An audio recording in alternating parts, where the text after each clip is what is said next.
will not exceed October, with the hope that the Libyan Dialogue Committee will have finished their work, chosen a new presidential council, and selected a new prime minister who will assume power. We pray to God to help them and grant them success in their work. All right, for more on this, let's bring in Libyan journalist and political activist Ashur Shamis, who joins us now from London. Ashur, good to have you on the program.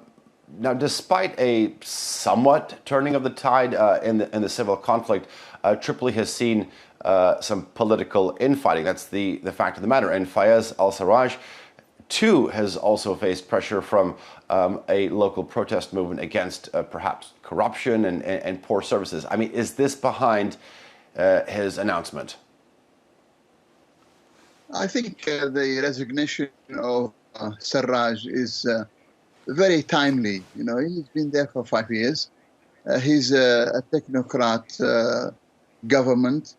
He was supported internationally, but he was a stopgap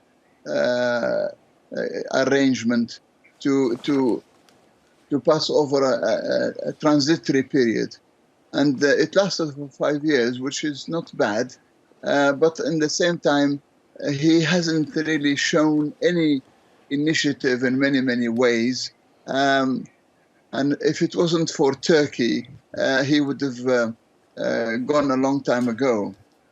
So I think, you know, going at this time is quite reasonable, because now the demonstrations that erupted in Tripoli and other cities indicate that there is dissatisfaction with his government. His government had virtually done nothing for the citizens, you know, in health, in education, in transport, and so on.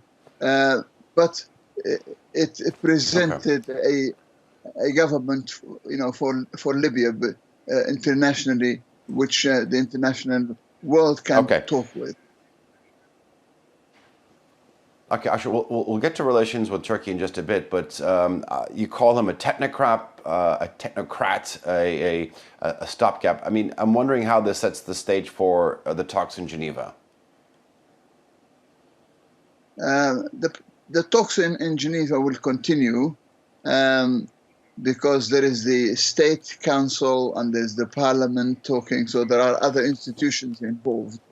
And if Sarraj pulls out by the end of October, there should be a government prepared before he goes, and that's what he imagines his role now is to arrange for a new administration to take over, and that will help, you know, any other talks that are going on in Geneva or elsewhere.